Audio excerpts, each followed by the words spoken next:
আসসালামু আলাইকুম এভরিওয়ান, আমি সাহিন। আর আজকের রিভিউতে আমরা জানবো মোবাইলের স্টোরেজ, যাকে বাংলায় বলা হয় বডি, সেটাকে কিভাবে খালি করে।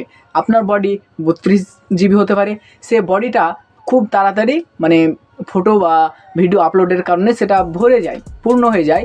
তো আজকের ভিডিওতে এমন একটা গুরুত্বপূর্ণ সেটিং আমি করব, যেটা যদি আপনার মোবাইলও করেন তাহলে আপনার বডি অনেকটাই ফাঁকা থাকবে।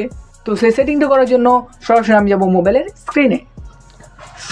আপনারা এখান থেকে ইউটিউবটার ওপর চাপ দিয়ে ধরবেন। আমি এখানে ইউটিউবটার উপর চাপ দিয়ে ধরলাম। চাপ দিয়ে ধরার পর এখানে একটা লেখা আসবে ইনফো বলে, অ্যাপ ইনফো। এই অ্যাপ ইনফোতে ক্লিক করবেন। অ্যাপ ইনফোতে ক্লিক করার পর এখানে একটি লেখা পাবে ক্লিয়ার ডাটা। এখানে এই ক্লিয়ার ডাটাতে ক্লিক করবেন। ক্লিক করার পর এখানে যত আবর্জনা আছে মোবাইলের, সেগুলো সরার জন্য আপনি এখানে ক্লিয়ার কেচে করে ওকে করে দেবেন।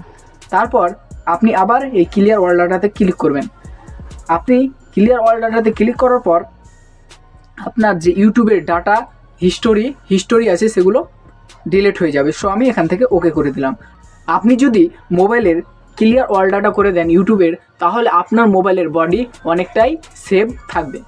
আপনারা একইভাবে ক্লিয়ার ডাটা অন্যান্য অ্যাপ, ফেসবুক, ইনস্টাগ্রাম, এগুলো অ্যাপের ক্লিয়ার ডাটা ক্লিয়ার ক্যাচ করে দেবেন, তাহলে আপনাদের মোবাইলের বডি অনেকটাই ফাঁকা থাকবে। আজকের এই ভিডিও এই পর্যন্তই। ভালো থাকবেন, সুস্থ থাকবেন। আসসালামু আলাইকুম।